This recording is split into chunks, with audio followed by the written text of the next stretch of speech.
Buenas noches, hermanos. Nos gozamos en el Señor de que nuevamente nos podemos encontrar y disfrutar de este tiempo en la presencia del Señor. Vamos a orar para continuar.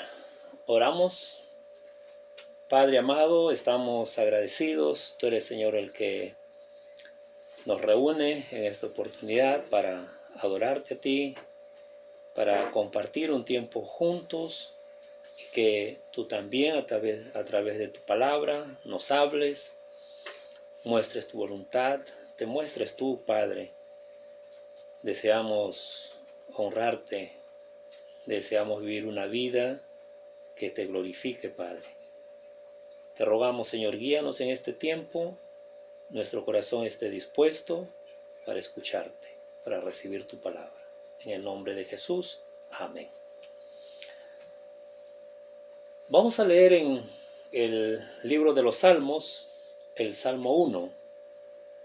Leemos: Bienaventurado el varón que no anduvo en consejo de malos, ni estuvo en camino de pecadores, ni en silla de escarnecedores se ha sentado, sino que en la ley de Jehová está su delicia, y en su ley medita de día y de noche.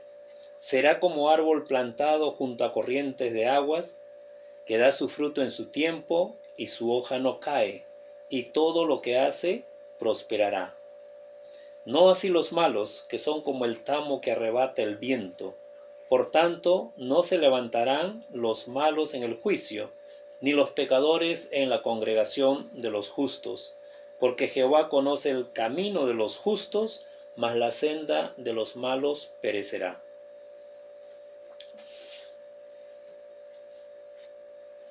Queremos ver a través de este salmo y de los primeros 3 versículos el deleite del justo. En este salmo el poeta presenta al hombre justo, aquel que se deleita en la ley de Dios, a diferencia con el impío, aquel que sigue el camino de los pecadores. Asimismo también nos presenta el fin de cada uno de ellos: bendición y vida para los justos, y maldición y muerte para los impíos. El salmista nos pone al comienzo estos 2 caminos, con la finalidad que tomemos la elección correcta después de conocer ambos caminos. Cada hombre y cada mujer debe optar por uno de ellos y asumir las consecuencias de su decisión. Solo hay 2 caminos en la vida: reverenciar a Dios y amarle, o vivir a espalda de Él ignorando sus mandamientos. Dios desea que los hombres y mujeres sean felices, dichosos. Por eso el Salmo inicia con esta palabra: bienaventurados, expresando un maravilloso deseo de parte del Creador. Todo ser humano, sin importar la raza, su posición social, su economía, religión, edad, sexo, anhela ser feliz y ser muy feliz. Nos preguntamos si eso es posible. Nos preguntamos también de qué depende la felicidad. Para muchos depende de la ausencia de todo sufrimiento y la posesión de todo lo deseado. Pensamos en nuestro mundo con tanto sufrimiento, y difícil es pensar a llegar a este estado de felicidad. Y por otro lado observamos personas que tienen abundancia y seguridad. No por eso son felices, son insatisfechos e intentan llenar sus vidas, aun cuando pueden ser cosas peligrosas o nocivas para sus propias existencias. Entendamos que la felicidad de lo que el Salmo nos habla no tiene que ver con las posesiones que la persona tiene o con sus circunstancias temporales, sino que está basada en la correcta relación con Dios y una vida de obediencia a sus mandamientos.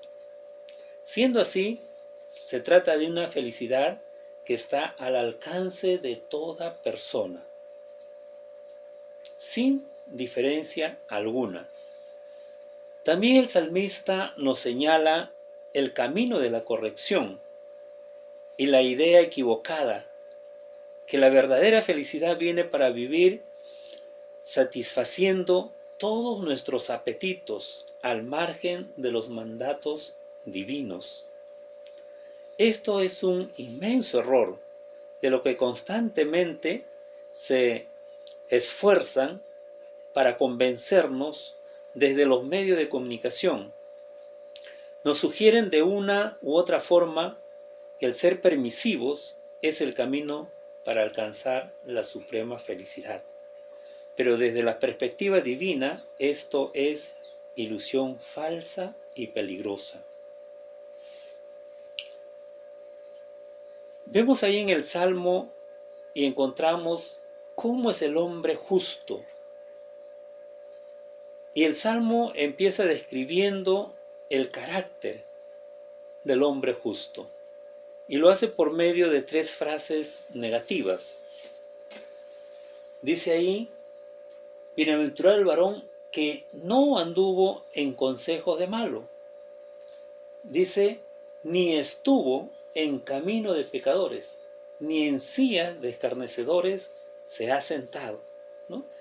No anduvo, no estuvo, no se ha sentado. 3 frases negativas. Ahora, en el contexto del salmista, como también en el nuestro, tenemos ante nosotros un mundo donde prevalece la maldad. Por lo que cualquier creyente que quiera ser justo tendrá que decir no a mucho de lo que la gente dice sí. Esa es la parte negativa de la santidad. Dice, para ser santo tenemos que aprender a decir no a muchas cosas, no a ciertas formas de pensar, no al divorcio, no al matrimonio con incrédulos, no a la relación extramarital, no a las relaciones sexuales antes del matrimonio, no a la corrupción. Y así podemos seguir y escribir una inmensa lista de cosas en las cuales no debemos de participar.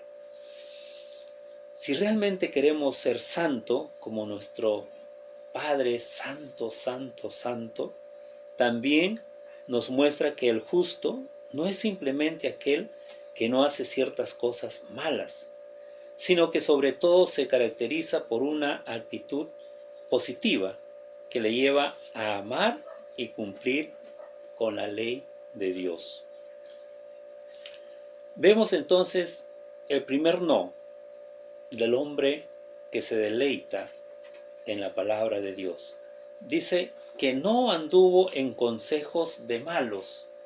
Bienaventurado el varón que no anduvo en consejo de malos. La primera condición para ser feliz es no andar en los consejos de los malos, lo cual implica elegir bien nuestras compañías. Se trata de evitar caminar junto con los malos, ¿sí?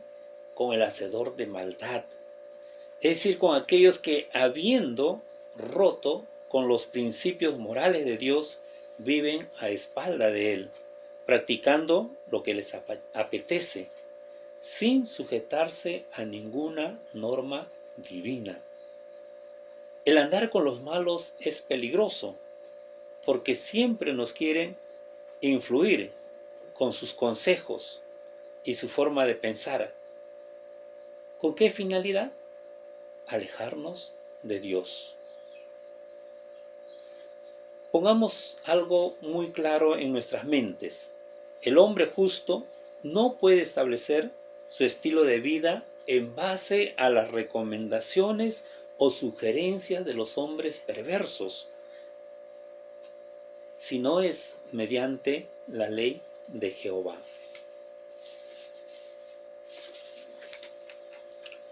Recuerda, la mente es lo primero que debemos de defender. Alguien dijo que las batallas se ganan o se pierden en la mente. En el Salmo 119:11, Dios nos dice: en mi corazón he guardado tus dichos para no pecar contra ti. Nuestra mente, ahí debemos de atesorar los dichos, la palabra de Dios, de tal manera que en los momentos de tentación podamos ser librados. Alguien también ha dicho que en la mente está la llave que permite conquistar el resto de la personalidad. ¿Sí? Entonces, si alguien logra poner sus reglas, sus pensamientos, su estilo de vida en nuestra mente, como dice, habrá conquistado a nosotros y nos va a llevar por donde ellos quieren. ¿Sí? En 2 Corintios 10, verso 3 al 6 dice: pues aunque andamos en la carne, no militamos según la carne, porque las armas de nuestra milicia no son carnales, sino poderosas en Dios para la destrucción de fortalezas, derribando argumentos y toda altivez que se levanta contra el conocimiento de Dios, y llevando cautivo todo pensamiento a la obediencia de Cristo, y estando prontos para castigar toda desobediencia, cuando vuestra obediencia sea perfecta. Pero veamos ahí, dice, no militamos según la carne, ¿sí? También dice, para la destrucción de fortalezas. Nuestras armas de milicia, dice, son poderosas para la destrucción de fortalezas, derribando argumentos, ¿cierto? Alguien viene con sus argumentos, dice, podemos derribar esos argumentos, podemos desechar esos argumentos, ¿no? Y son argumentos que se levantan, dice, contra el conocimiento de Dios, ¿sí? Y podemos también llevar cautivo todo pensamiento a la obediencia de Cristo.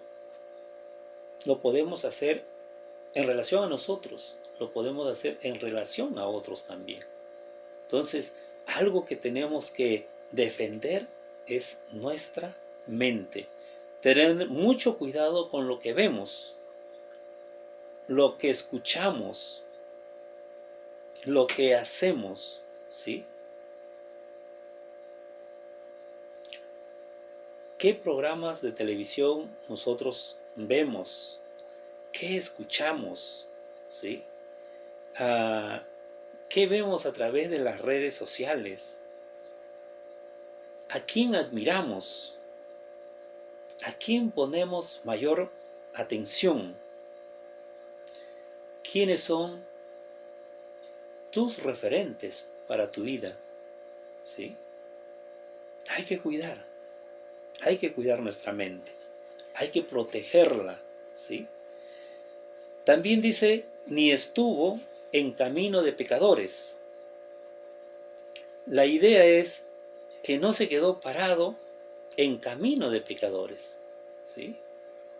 No se detuvo ahí, en el camino de los pecadores, en cómo viven los pecadores, cómo actúan, cómo piensan, ¿sí? ¿Qué actitudes tiene el hombre o la mujer pecadora? Lo cierto es que si el justo no escucha los pensamientos y los consejos de los pecadores, tampoco será hallado donde éstos estén. Si no se les escucha a ellos, si no se sigue el consejo de ellos, no va a estar el justo con los pecadores, ¿cierto? Otro es su destino. Es interesante notar cómo en esta ocasión se describe al impío, ¿sí? Dice, son llamados pecadores. La idea original de esta palabra es errar en el blanco. Podemos decir que el pecador es alguien que ha equivocado las verdaderas metas de su existencia, porque lejos de vivir de acuerdo con el propósito de su Creador, vive para sí mismo y para su propia exaltación. Y cuando se vive de esta manera, no logra alcanzar la grandeza o la plenitud, o la felicidad, o la extrema felicidad. Lo que haya es la esclavitud moral, la degradación y finalmente la muerte. ¿Quién quisiera ser compañero de tales personas? El justo no lo quiere. Aquel hombre que ha sido salvado por el Señor Jesucristo, que ha sido perdonado, que ha sido lavado, limpiado de sus pecados, no va a querer tales compañías, ¿sí? 3 dice, ni en silla de escarnecedores se ha sentado. Veamos lo que va sucediendo.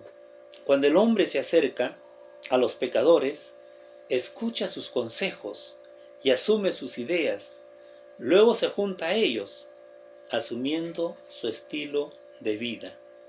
Y finalmente pierde todo temor y respeto, terminando por burlarse de los principios de Dios y a aquellos que lo siguen. Mire esa progresión cuando el hombre sigue o se acerca a los pecadores, sigue sus consejos, asume sus ideas, se junta a ellos y de repente va asemejándose a ellos y se burla de todo lo que es de Dios y de Dios mismo. Dice, son los escarnecedores, aquellos que tienen una conciencia endurecida, se burlan contra todo aquel que no piensa ni vive como ellos. ¿Alguna vez alguien se burló de ti? ¿Se burló de tu fe? ¿Se burló porque tú no participas en las cosas que para ellos es lo mejor? ¿Porque no sigues el camino de ellos? Posiblemente sí. Pudo haber sido un compañero de trabajo, un amigo, un familiar, hasta a veces los padres mismos, ¿sí? En 2 de Pedro 3, verso 3 dice, sabiendo primero esto, que en los postreros días vendrán burladores, andando según sus propias concupiscencias. Ya Pedro estaba haciendo la advertencia, van a venir estas personas, estos hombres que se burlan, ¿sí? Que hacen escarnio acerca de nuestra vida en el Señor Jesucristo. Por otro lado, nos dice, seguimos ahí en el Salmo, en el verso 3 dice, sino que en la ley de Jehová está su delicia y en ella medita de día y de noche. El piadoso escucha, ama y se somete a la ley de Jehová, ¿sí? La batalla, decíamos, se gana o se pierde en la mente. Cuando se logra conquistar la mente, la vida entera queda moldeada de acuerdo a esos pensamientos. Por eso es importante elegir bien qué tipo de influencia aceptamos. El justo, como un niño recién nacido, tiene hambre espiritual y anhela la leche espiritual no adulterada, como dice Pedro, ¿no? En su primera epístola, ¿sí? Dice, anhela la leche espiritual no adulterada, anhela alimentarse, nutrirse, ¿sí? Y ahí está su auténtico deleite, porque es en ella donde conoce a Dios y así puede llegar a establecer una correcta relación con Él. Notemos algo más. No solo se deleita en leer la palabra de Dios, no solo se deleita a leer los mandamientos de Dios, sino que también dice, medita en ella, ¿sí? Y algunos dirán, pero eso de meditar, o algunos dicen, no, yo no sé meditar. Sí sabemos meditar, sí lo hacemos en la práctica. Cuando tenemos un problema, ¿qué pasa? Estamos pensando en ese problema constantemente. Aún en nuestra cama vamos a descansar y estamos pensando sobre ese asunto. No dormimos bien pensando en ese asunto, despertamos y seguimos pensando en ese asunto. Eso es meditar, ¿sí? Pensar en un asunto, pensar en un tema, pensar en algo que Dios nos ha mostrado en su palabra y que no estamos tranquilos hasta que lo entendemos, ¿sí?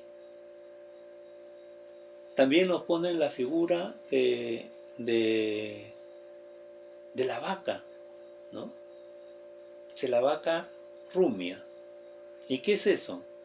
Primero, tragan los pastos, el alimento, y lo pone en una sección de su estómago. Después ahí se echa ya a reposar y está masticando, rumiando. Y lo que hace es, vuelve a su boca el alimento que está depositado. Y así puede estar el resto del día rumiando. Otra vez lo pasa, otra vez saca, ¿no?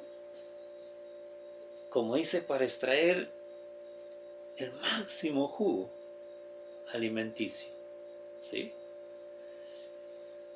Y esa es la idea de meditar, que nuevamente traes a tu mente, piensas en ello, después al rato o a unas horas nuevamente estás pensando en ello, ¿sí? Hasta, como dices, extraer lo que Dios tenía para mostrarte, ¿sí? Para extraer la esencia de la palabra de Dios y de esa manera hacerlo parte de tu vida, ¿sí? Es necesario a fin de hacer nuestra la palabra y que llegue a ser parte de nuestro ser interior. Eso ocurre a través de la meditación, ¿sí? El salmista meditaba en la palabra de Dios. Dice día y noche, ¿sí? Día y noche. No se trataba de una meditación ocasional en la palabra, ¿sí? No se trataba de que ahora sí puedo, ahora tengo tiempo, o en otro momento no puedo porque no tengo tiempo, ¿sí? Uy, me levanté tarde, uy, estoy cansado, mucho frío, mucho calor, ¿no? Sino que era algo permanente, dice de día y de noche, algo constante, ¿sí? En Josué 1:8 podemos leer, dice, le decía a Josué, ¿no? Dios, nunca se apartará de tu boca este libro de la ley, sino que de día y de noche meditarás en él, para que guardas y hagas conforme a todo lo que en él está escrito, porque entonces harás prosperar tu camino y todo te saldrá bien, ¿sí? Dice, sino que de día y de noche meditarás en él. ¿En qué? En la ley, en el libro de la ley de Dios, ¿sí? Y había resultados, ¿no? Había un propósito por qué esa meditación. Dice, para que guardes y hagas conforme a todo lo que en él está escrito. A eso nos lleva la meditación, ¿sí? Y como resultado, dice, harás prosperar, dice, tu camino, ¿sí? y todo te saldrá bien. Hoy en día la vida se caracteriza por la prisa. Todo lo queremos instantáneamente, ¿sí? También está la ansiedad, también las inquietudes propios de nuestro tiempo. Y esto no favorece la meditación, ¿sí? No somos personas que nos detenemos a pensar. Queremos hacer las cosas deprisa, queremos ya los resultados, pero no nos ponemos a pensar, ¿sí? ¿Qué resulta? Un conocimiento superficial de la palabra de Dios. Y esto nos conduce también a una conducta superficial en la vida. Así finalmente aceptamos y adoptamos los criterios de un mundo ajeno a Dios. Una de las grandes necesidades del pueblo de Dios es la meditación en la ley de Dios, en la palabra de Dios.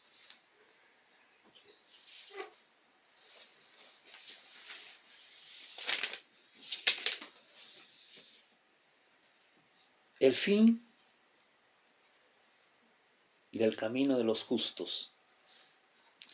Dice en el verso, allí en el Salmo 1, verso 3, dice: será como árbol plantado junto a corrientes de agua. El justo es comparado como un árbol plantado junto a corrientes de agua, ¿sí? Es como que el salmista está viendo al hombre justo como un árbol. En el Salmo 92, verso 12-14, dice: el justo florecerá como la palmera, crecerá como el cedro en el Líbano, plantados en la casa de Jehová. En los atrios de nuestro Dios florecerán, aún en la vejez fructificarán. Estarán vigorosos y verdes. Algo muy acertado. Vivimos en un mundo donde no hay vida espiritual. Es como un desierto donde fácilmente se seca una planta. De ahí la necesidad de beber constantemente de las corrientes de agua, de la palabra de Dios, de ser alimentados de la palabra de Dios. Y dice que da su fruto a su tiempo y su hoja no cae. La persona que se nutre adecuadamente de la palabra de Dios, que asume sus enseñanzas, es la que finalmente llevará frutos. Finalmente, esto es de lo que se trata la existencia del árbol, que dé frutos, que se muestre hermoso, bello. Y esta debe ser la meta del hombre. Por un lado, producir frutos para Dios. Y segundo, vivir de tal manera que se pueda decir que nuestra vida refleja la belleza de nuestro Creador. Que el mundo pueda vernos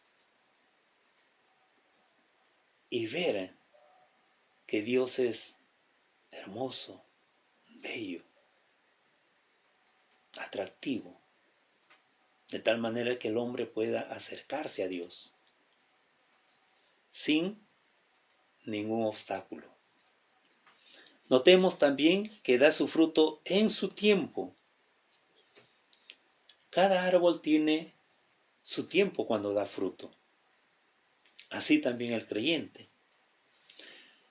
Hablamos de frutos en el creyente como frutos de labio que confiesen su nombre, ¿cierto?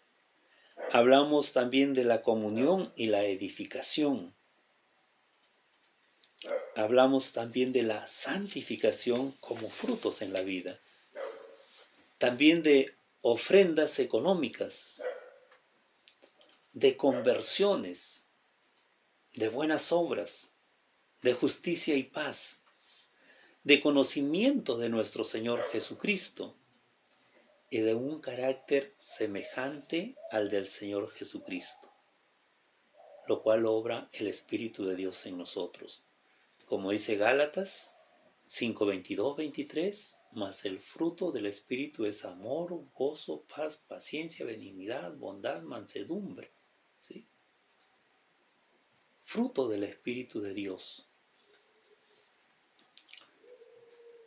Frutos en la vida del hombre justo. Dice, su hoja no cae. Hay estaciones del año cuando las hojas de ciertos árboles caen, queda pura rama, ¿sí? O por falta de agua se seca y sus hojas también caen. Pero dice acá del hombre, dice que da fruto en su tiempo y su hoja no cae. Aquel hombre comparado al árbol plantado junto a corrientes de agua. Dice, su hoja no cae, no se marchita, se mantiene en todo tiempo fresco, con vitalidad. Es inmune al deterioro que produce la sequía. Y así será el creyente que está bien arraigado en Dios y en su palabra. Vendrán momentos difíciles, ¿sí? Pero él se mantendrá, como dice, con una frescura, con una vitalidad, para seguir a su Señor, para seguir honrándole, ¿sí? Para seguir sirviéndole, para seguir produciendo frutos.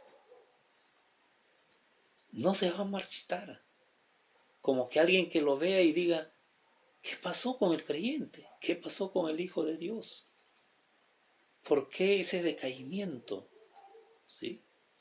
En Jeremías 17:8 dice, porque será como el árbol plantado junto a las aguas, junto a las corrientes, echará sus raíces, y no verá cuando viene el calor, sino que su hoja estará verde. Y en el año de sequía no se fatigarán, ni dejará de dar fruto. ¡Qué precioso! Así es la vida del hombre. Como dice, del hombre que se deleita en la ley de Jehová, que medita en la palabra de Dios, ¿sí?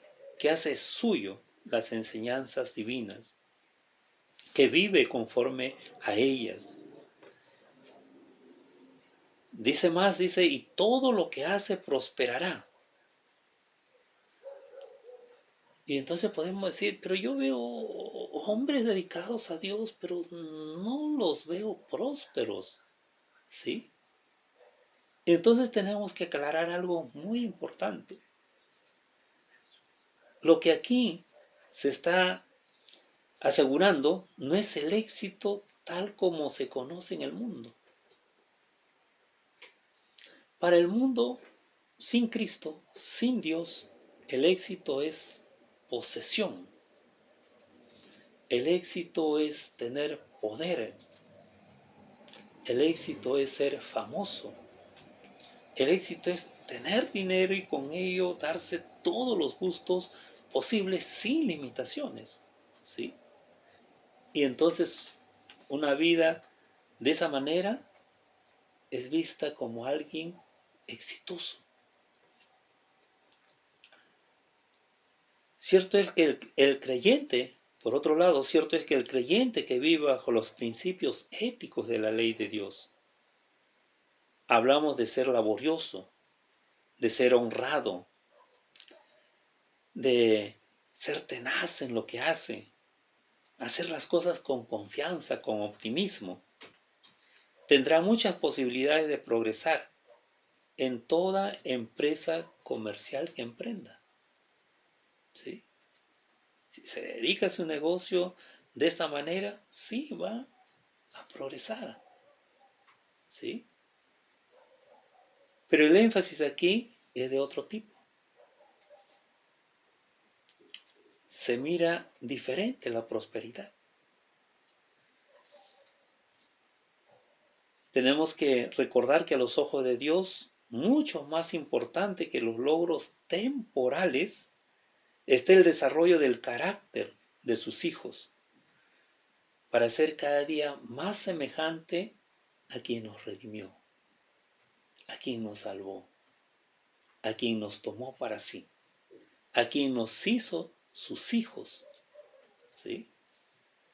En Romanos 5, vamos a buscar, Romanos 5, verso 3 al 5,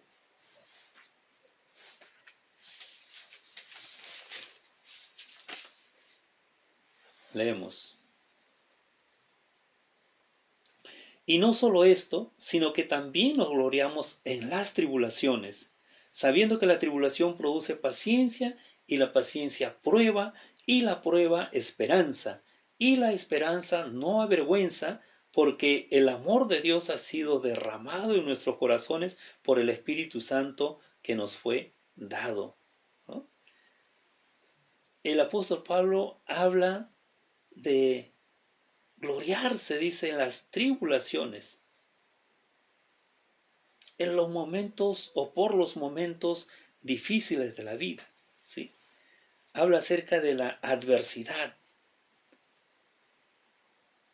habla acerca del sufrimiento experimentado, que es algo que nos lleva a prosperar en la formación de nuestro carácter, un carácter maduro, que es lo que realmente agrada a nuestro Dios, que alegra a nuestro Dios. Lo más importante es que prosperemos en la obra que Dios está realizando dentro de nosotros. Eso realmente es eterno. Todo lo demás de este mundo, todo lo que este mundo dice éxito, se quedará aquí.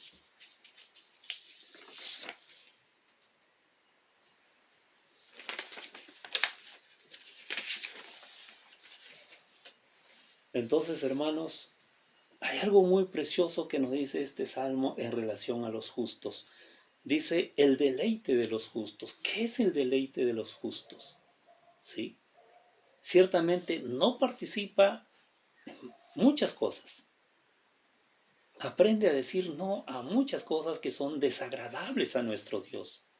Pero por otro lado, aprende a hacer aquello que, como dice el Salmo, que se deleita en la ley de Jehová, que medita en la ley de Dios día y noche. ¿Sí? Porque eso es lo que va a forjar su carácter, un carácter semejante al de Jesucristo. Porque va a ir asumiendo las enseñanzas de Dios, la va haciendo parte de su vida. Comienza a pensar como Cristo, tiene las actitudes de Cristo, comienza a obrar como Cristo. Y eso es lo que quiere Dios para tu vida, para mi vida. ¿De qué depende? Que nos deleitemos en la ley de Dios, en su palabra, y que la meditemos constantemente. La palabra dice día y noche, para hablarlo, que es algo permanente, que debe ser algo permanente en nuestra vida. ¿Lo hacemos? Tal vez no vemos el progreso en nuestra vida espiritual, no vemos el progreso en nuestro carácter, que se asemeje más a Cristo, porque estemos fallando ahí. Deleítate en la ley de Jehová y tú verás la diferencia. Vamos a orar, hermanos. Padre Celestial, te damos las gracias. Nos gozamos, Señor, que nos has dejado tu palabra escrita y a través de los siglos lo has producido, Señor.